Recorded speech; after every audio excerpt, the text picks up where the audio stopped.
Yo, my name is Max. Yo, and I'm Alpay. And you're listening to the Racing or Ping Pong podcast.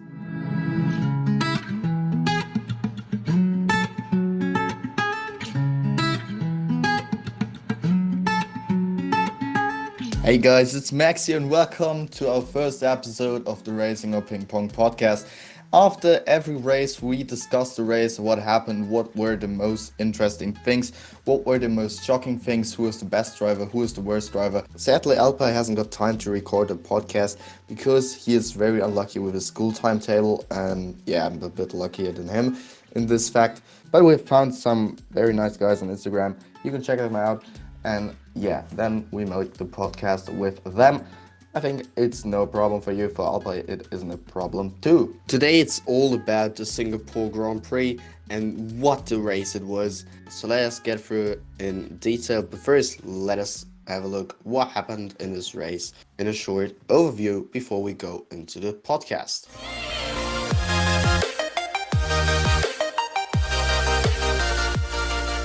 Sebastian Vettel has been on a run, his last Grand Prix victory coming 392 days ago in Belgium, but the stars aligned under the lights of Singapore's Marina Bay, with the Ferrari driver taking advantage of a nice strategy call by his team to beat teammate and pole sitter Charles Leclerc. Vettel looked out of contention in third in the early stages as Charles Leclerc let loose Hamilton and managed to pace at the head of the field as all the front runners looked after their tyres to enable them to make a one-stop strategy work. Ferrari boxed Vettel, he undercut Leclerc, who pitted the next lap, rejoining behind his teammate, much to the Monegasque fury.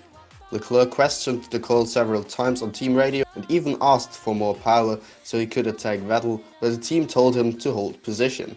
With the help of 3 safety cars called for crashes of George Russell and Kimi Raikkonen and for a DNF for Sergio Perez, Vettel was able to manage his tyres to cross the line to win his 5th Singapore Grand Prix, the first time he has won 5 times at any circuit.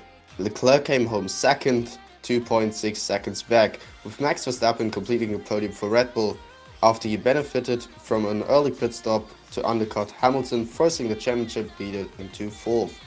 The other Mercedes of Valtteri Bottas was 5th, having been told to back off the pace to allow Hamilton to pit and rejoin ahead, with Red Bull's Alexander Albon 6th and Lando Norris 7th in the McLaren. Pierre Gasly ended up 8th, with Nico Hülkenberg and Alfa Romeo's Antonio Giovinazzi, who led the race for 6 laps, completing the top 10. But the day belonged to Ferrari in the end, who scored their first 1-2 of the season and the first 1-2 ever in Singapore, with a heavily upgraded car on a circuit where no one expected them to have the pace to contend for victory. But after Leclerc was on pole yesterday, that seemed to have changed. Could this be the confidence boost Vettel needs to become a regular winner again? We will see in the next races. But now, let's talk about what happened at Singapore.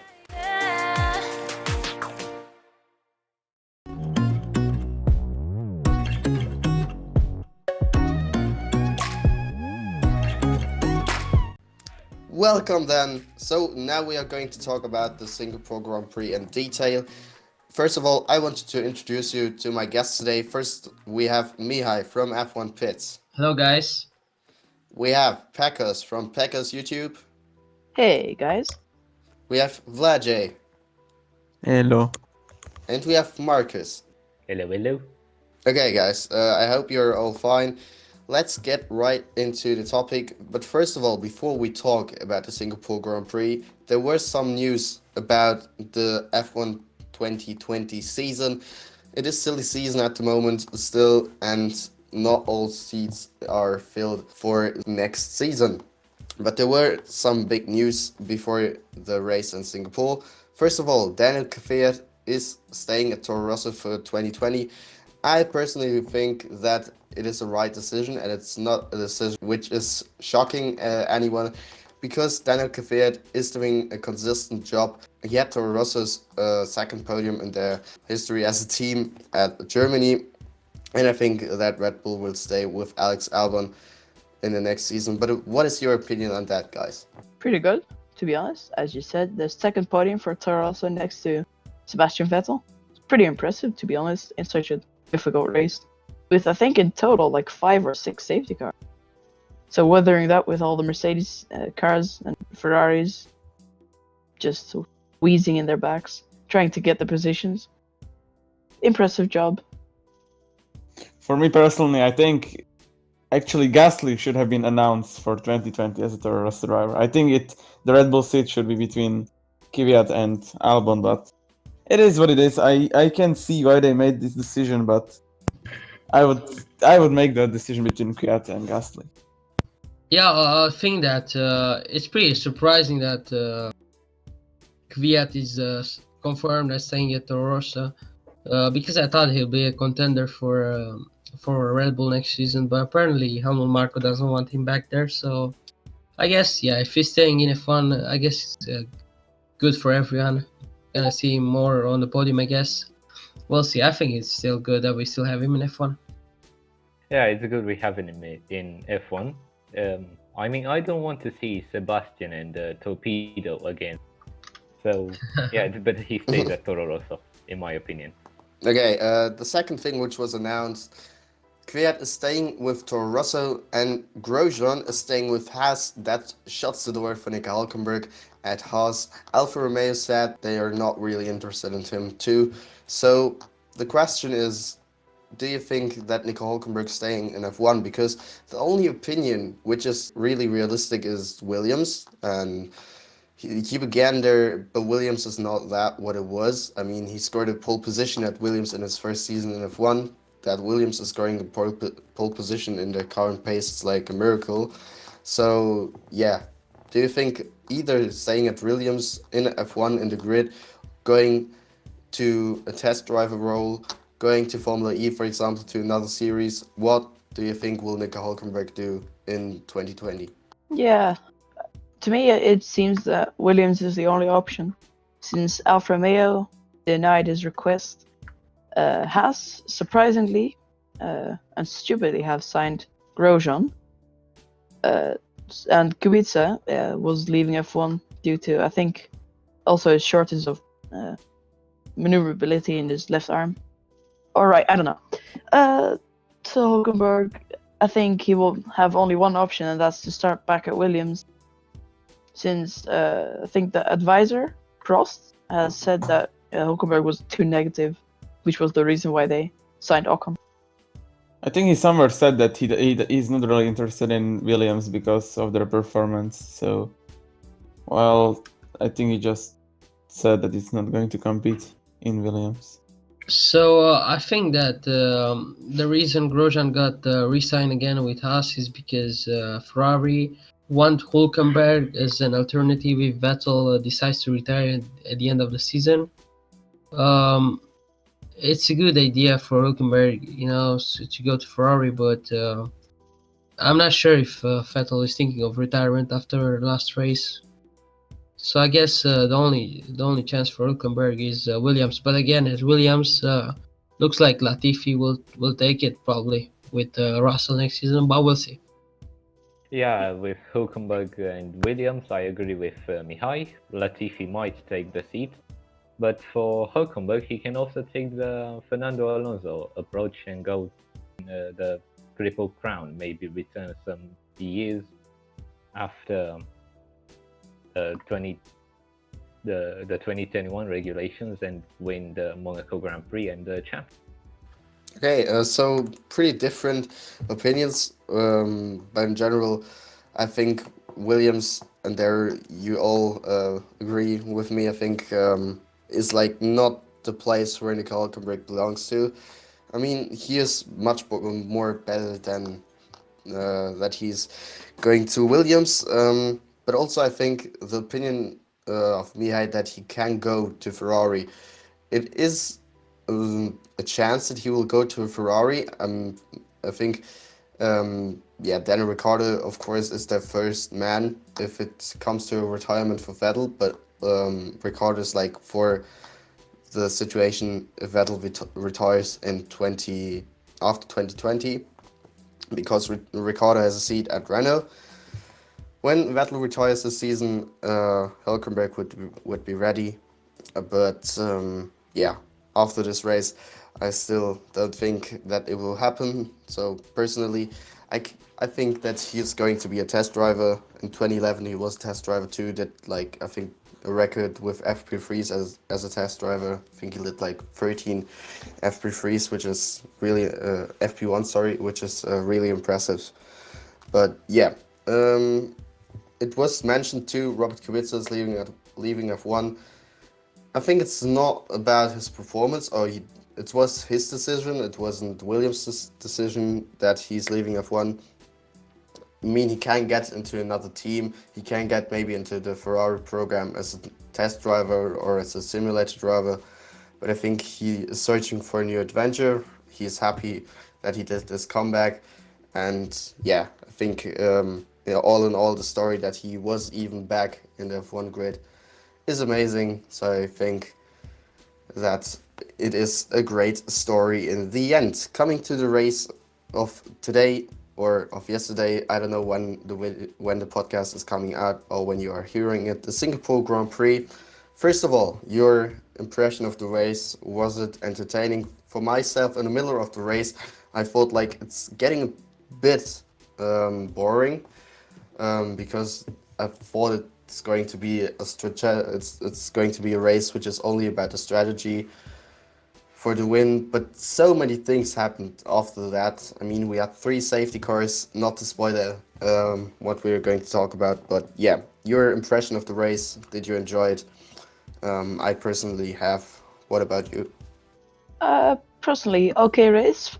First of all, Ferrari won 2 since they've set history for the first ever 1-2 in Singapore for any constructor, which is good. Second part is that Vettel actually won after more than a year of not winning a race, so that is pretty good. Also, Max podium, really happy with that. Yeah. So there were just a couple incidents that I saw, also with Perez having an engine issue, I thought, or something that shut down. Grosjean crashing out or crashing Russell out with a savage Russell in the end. And further action throughout the race, but I thought it was more like trailing each other, so started to get a bit boring. So I really enjoyed the race because of all the strategies. That's one of the reasons that I watch F1. It's not only racing, but the stuff besides. It's like strategies and It's also ping pong. and Because of the jokes. I don't know. Ping pong. Come on, Pickles, you're so stupid. No. Oh.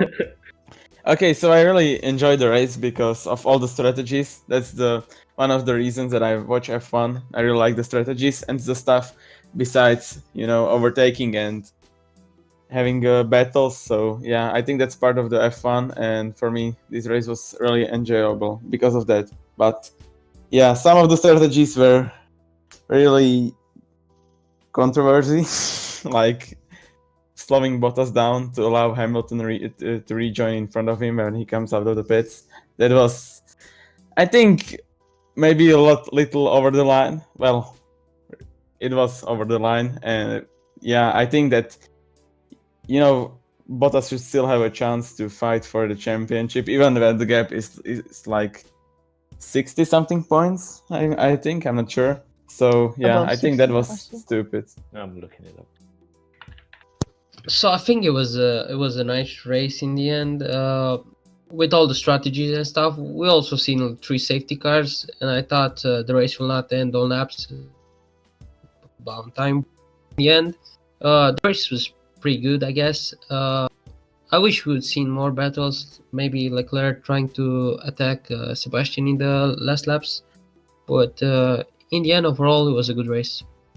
Yeah, qualifying, just to get it short, qualifying was really impressive because nobody would have thought that Ferrari is fighting for pole.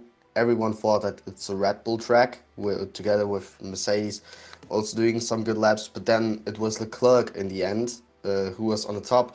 Not Sebastian Vettel, who's the master of Singapore, his 5th win today at this track, but it was Charles Leclerc. Vettel did a bit of mistakes. In the end, also after the qualifying, there was a bit of stuff to speak about, as Ricciardo got disqualified, but in the end he was able to start from the back. But I think on qualifying there was no big story to tell, like it was, for example, at Monza, where everybody was just holding the others up and it was like a duck family. So yeah, that was qualifying. Going into the race, which was so action-packed that I have like 2 pages full of things which were happening in the race. First of all, the start of the race. In the front, there was no contact, like for example in 2017, where Verstappen, Raikkonen, and Vettel just kicked themselves out. It was very calm at the front. It stayed as it was, although Sebastian was very aggressive in the opening laps, trying to get past Lewis Hamilton. Russell and Ricciardo came together, Nico Hülkenberg and Sainz came together, resulting in Russell having to go into the pits and Sainz having to go into the pits together with Nico Hülkenberg. But yeah, in general, who was the winner and loser of the start for you guys? I missed the start myself, so I can't really judge on that. But looking at the race, Leclerc had an okay start. Vettel was really aggressive, as I saw a bit throughout the race, which also caused him to win, together with strategies. So, to be honest, I think the Ferrari boys had the best starts. Yeah, Vettel was really aggressive in the first few corners, but he couldn't really attack after 1 or 2 laps. So the start wasn't really that impressive from anyone. Well, also like Vlad said, I don't think the start was really impressive. I was expecting more like of a 2017 start. Yeah, me too. Yeah, not really hoping, because we still remember what happened in Spa. And now, by the way, I just remember. I think today was supposed to be Antoine Hubert's birthday. Yeah, Yeah, 23. he would have turned 23 today. Yes. Yeah, also a point why many would have thought that Leclerc winning for his friend on his birthday and 1 day after his death would be really Yeah, would impressive, have really been nice. real nice. So just an average start, like most of the season. We've seen not really big crashes happening. Maybe except Spy was a bit different, like it always is. But in the end, I think it was pretty average. The start was nice with Hamilton and Leclerc battling it out, and the Red Bulls and one Mercedes, Bottas, battling it as well. And rest it was no crashes, no drama, nothing really. It was a nice start in general. Okay. Yep. So in front, the start was fine. Everybody got away well. Kind of, the incidents were in the back. Just to mention them, I think Russell and Ricciardo was pretty clear that Ricciardo was way too aggressive, running over Russell's front wing, and Hülkenberg and Sainz was a race incident, so there was nobody on fault. Sadly, destroying Sainz's race, and also for Nico Hülkenberg, it was a bit bad then. But yeah, coming through the race, Vettel chased Hamilton down through the first laps, but there were no big changes to the order. Until lap 10, Daniel Ricciardo started pushing. He was starting from the back. He had nothing to lose, so it was just incredible to see him fighting through the field. He overtook Daniel Kvyat. Stroll overtook Kvyat too, what showed that DRS is really helpful for overtaking. But in general, the first laps definitely belong to Daniel Ricciardo, as he made an impressive start. Lap 20, I think, was the race deciding situation. Sebastian Vettel and Max Verstappen coming into the pits. Verstappen with a really good pit stop, 2.3 seconds, and Vettel 3 seconds. Wasn't that good, the pit stop itself, but it was an undercut on Lewis Hamilton. I think the pit stops were quite well, resulting to the fact that he also came out in front of Charles Leclerc as Leclerc was going into the pits. which meant that Sebastian Vettel had undercutted Hamilton and Leclerc in one move. Was it a nice strategy call? Was it a bad strategy call? Although they didn't manage to hold positions. Your opinion on the whole undercut situation in lap 2021? It wasn't bad. It wasn't good. It was pretty neutral. I think it was rather a shot in the dark, trying to recover positions, maybe even going for the wins. As such, they did. So it's a pretty neutral opinion on that. I think it was a good strategy call. Like, I think if the positions were reversed, like Vettel was leading and Leclerc was second, I think they would do the same. So, yeah. Well, I think that as I'm more of a Charles Leclerc fan, I think that he should have been in the pits first, and should have been in front. So, all right, Zlati. I think Charles deserved the victory, in my opinion. But in the end, thinking about it right now, Vettel had the same problem in other races where he needed to keep Charles in front. Like I think it was Spa where he needed to keep Lewis Hamilton behind. So I think it's pretty, in the end it's a 1-2 for Ferrari, so it definitely helps them. So it's a good result for them. Yeah, the strategy call played in Vettel's favor, giving him the win. It was good for Vettel, bad for Charles. And the strategy call was good for the camera as well, seeing Vettel just push through the field and Charles chasing after him. I think I agree with Mihai. I'm also a Leclerc fan, but I also like Sebastian Vettel, and I think 1-2 Ferrari is the most important thing.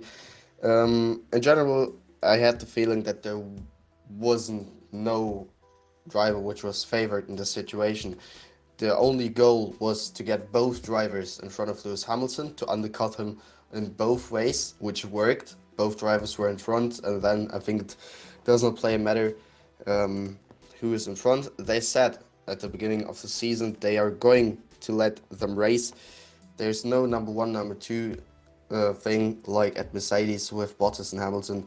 If they want to race, they can race, and up to there, it was the point where they were fighting for the win.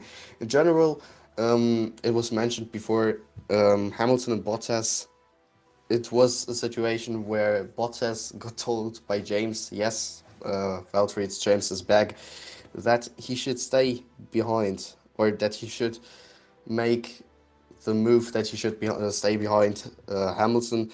This was it wasn't a good call. They want to see racing, and probably it's unrealistic, but Bottas could have maybe chased the Ferraris because he was doing really impressive lap times, and then he was slowed down by his own team, which was resulting in a bad result for Mercedes, but coming to that later. Lap 30, there was the point where Sebastian Vettel was moving up onto the podium. Hamilton and Bottas were both behind Verstappen, so he managed to get in front of both two. So Mercedes were really the losers of the pit stops. Gasly went wide after he had a little touch with Sebastian Vettel. And also what was really funny was that Antonio Giovinazzi was leading the Grand Prix, making, I think, 6 leading laps for the team and for him. Also, I think it was the first Alfa Romeo leading since the 80s. Your opinions on the incident between Gasly and Vettel into turn 1, and that Giovinazzi was leading, which also created some good memes on Instagram? Obviously good for Giovinazzi being able to lead the race for multiple laps, holding some people behind, actually driving off from Gasly for a bit, which is really good for the morale of Gio himself. So that is really good. And the incident with Vettel and Gasly, Vettel was a bit like too, what can you call it? Too greedy for the definitely. position. So he just went for it, licked the stamp, and it sort of went. He He had it, barely any contact, but good enough. Okay, so I agree with what Pekos. Yeah. Lap 31, Vettel was leading the race then. Lap 34, Giovinazzi Ricciardo incident, which resulted in a puncture for Ricciardo. Anyone has an opinion on that, or who was on fault there? Well, between the contact with Ricciardo and Giovinazzi, it was. I think Ricciardo was indeed at fault. He was too greedy. As he tried to do a Vettel, he didn't succeed, and it turned out pretty catastrophic for both, ruining the races. But Ricciardo didn't really have anything to lose anyway, so giving a penalty plus having the puncture like that. Well, he Needless. had to lose a lot because he started P Last last, anyway. and he ended up being P3. Yeah, he could have had the Of points. course, he no, So he did lose. yeah, but he did Yeah, lose but from a the start lot on. because of Giovinazzi incident. And me, as a big Ricardo fan, yeah, it was We can Not see fun was to on see. your profile. it was really bad Nah, for I me to felt see him really do bad that. for Giovinazzi. Yeah, my opinion on the incident. I think it was really greedy from Ricardo to go for that spot, but in general, I think it's a racing incident, as the most incidents were in this race.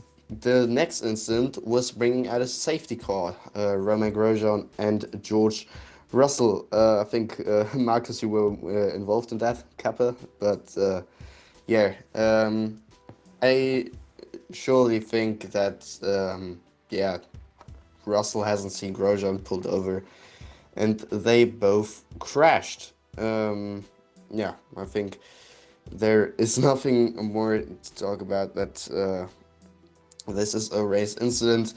There were many incidents too. Stroll, Giovinazzi crashed. Perez was then out of the race.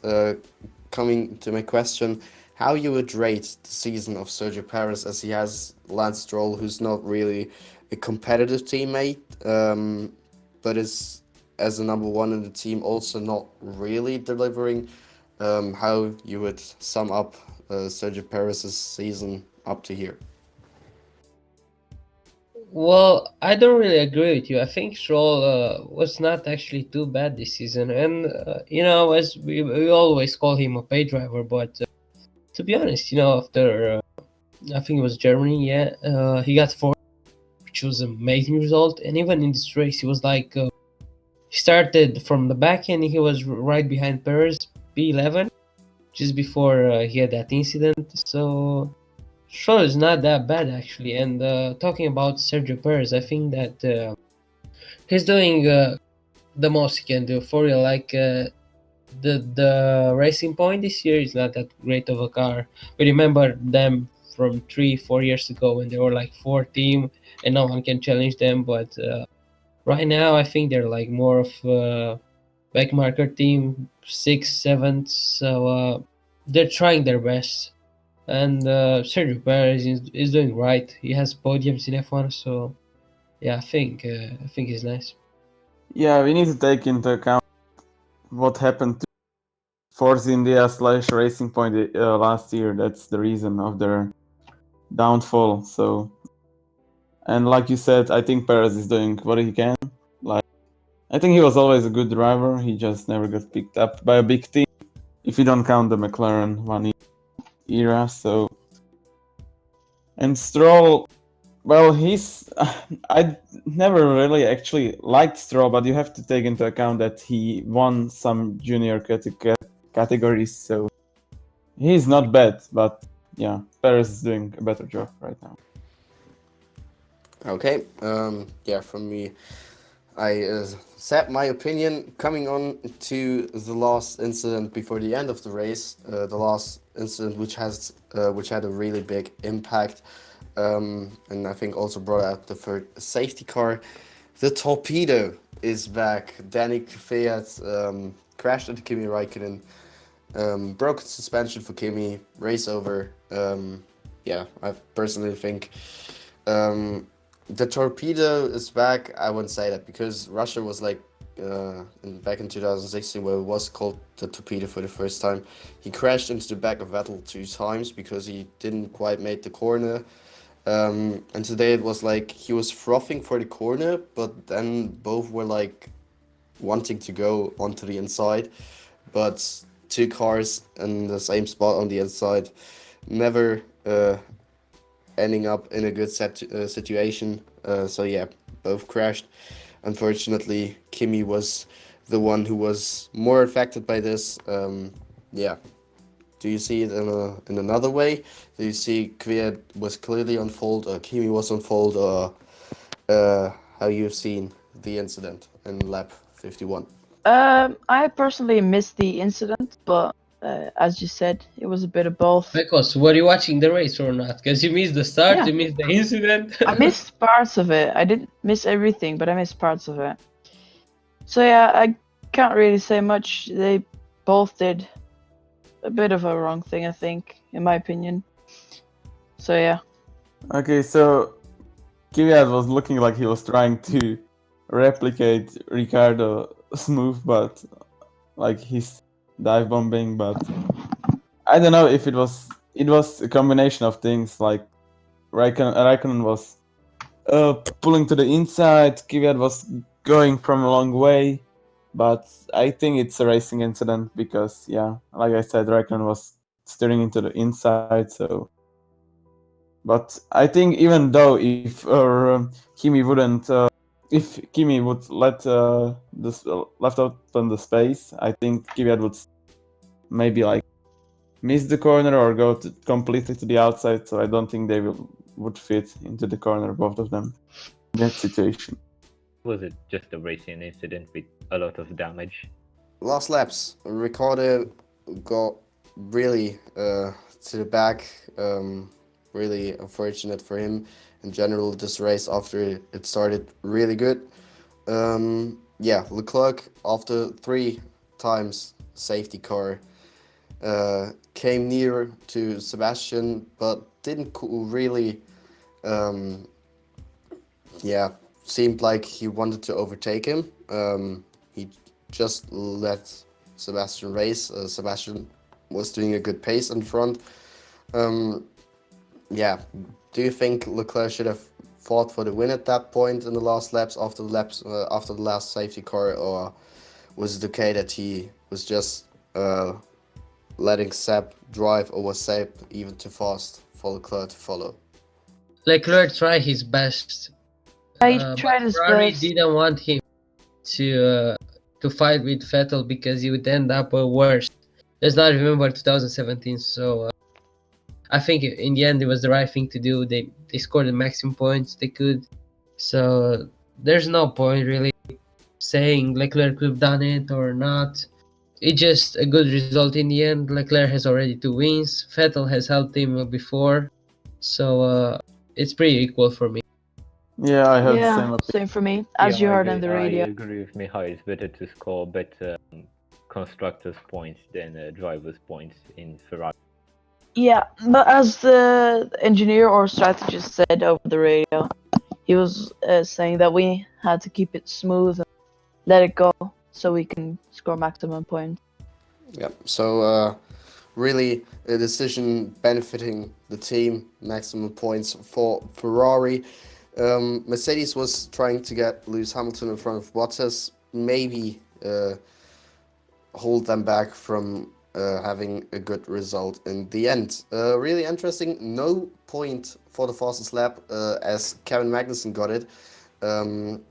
Yeah, has showed that they have a strong car from the pace when it's on fresh tires at Singapore. Yeah, in general, we've already said it. Ferrari 1-2, amazing result for them since the summer breaks. Belgium, Leclerc wins. Monza in front of the home crown. Leclerc wins, and now Singapore a 1-2. Really impressive stuff. I think nobody would have thought that they will have a 1-2 at the beginning of the season, as Mercedes was so strong, and Ferrari seemed like they are not going to win. And then at the track at Singapore doing a 1-2 Really impressive stuff from the Reds. But yeah, looking back to the race, who was your driver of the day? I think it is a bit difficult to say who's the driver of the day because apparently Sebastian won the race from P3 on the grid, but he was helped out by strategy. Leclerc made a pretty okay race. But for me on the track, I think it was Landon Norris actually, best of the rest. Really calm race, no really involvement into the incidents, just staying calm, driving very good. So my point for the drive of the day goes to Lando Norris. Who was your drive of the day? Mine would probably be not because I'm a fanboy or something like that, but generally because of starting P4, ending P3, and staying in that position behind the Ferrari, and just, well, I don't want to say struggling, but managing to stay in front of the Mercedes boys after 3 safety cars. His pace was just too good for the first place constructors. Mine would be Lando Norris because I'm a fanboy. All right, Logic. So my answer will probably surprise you, but my driver of the day was Alexander Albon, just because he did a consistent race. He was there. He was always behind, but he was very consistent. And I think only his third race with Red Bull, he did a good result in such a hard track. First time here, I think he could not get any better. But yeah, I think he did a good job. So he's my driver of the day. No, I actually don't have a driver of the day, but from Ah, come on, man! Think of one. I would have to agree with you, Mihai. Because, just Albon, yeah. Yeah, he did the job. P6, P5 in every one of And them. P6. So what do you want more from him? Come on, he's third race. Yeah, in a new car from the Toro Rosso, he was I could have supposed to said be the a same about Formula E Gasly. driver. So 2 times Lando Norris, 2 times Alex Albon, and 1 time Max Verstappen. Yeah, in general, we can say that Lando Norris and Alex Albon do good on that. Both rookies, both were in F2, so good on them. Mercedes won too, but no driver of the day was there for us because I think also it was really much on the strategy. So I think team of the day definitely Ferrari. Let's go into the opposite side, loser of the day, or unluckiest driver. I think the loser of the day for me is Carlos Sainz, not because he was doing a bad job, but because he was really unlucky in the race. He was taken out in the first few corners. That was it. In the end with his race, didn't manage to get back even though he had 3 safety cars. So yeah, really unlucky one for him. But also George Russell, first Williams DNF of the season, got crashed into the barrier by Romain Grosjean, also very unlucky. Was doing a very consistent race for Williams. So yeah, who was your loser of the day?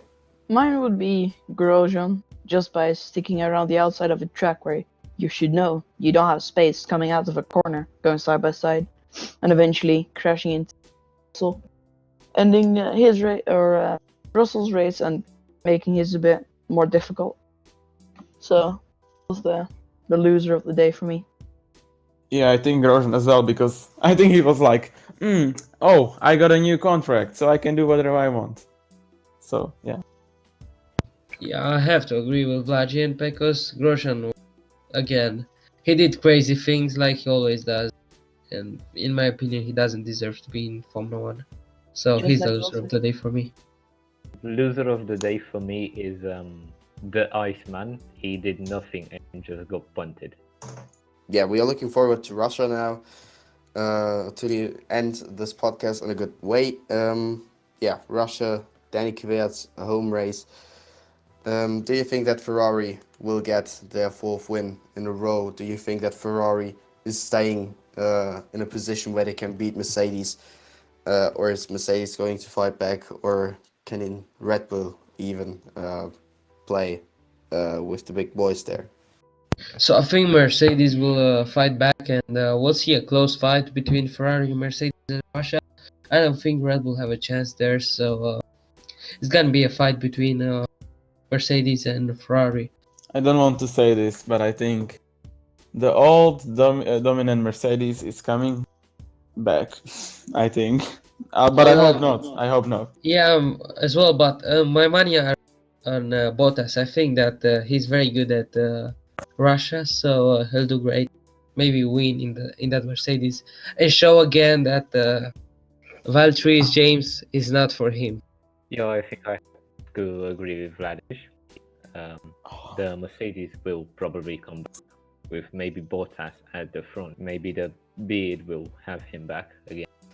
Sadly, I think we are predicting Mercedes that they're coming back. As Mia has mentioned, Valtteri Bottas, he is very good at Russia. Got his first win there too.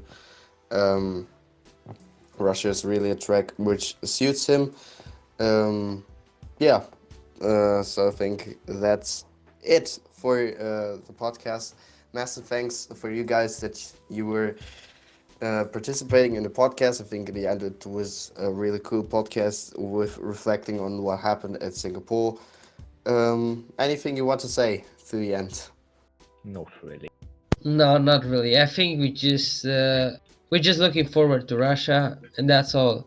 So goodbye, guys. I'm F1 Pits. Mihai, have a nice day. Follow us on Pits on Instagram, Twitter. Oh yeah, yeah. If you search for a good Instagram page, f1.pits, yeah, exactly, it's a really good page. So go check them out. Don't forget, no. So in the end, I think it was a very nice chat. So yeah, thank you again. Thank you also for listening, watching, whatever you're doing right now, whenever you do it. Yeah, if you don't want to miss any racing or ping pong content in the future, leave a sub on this channel.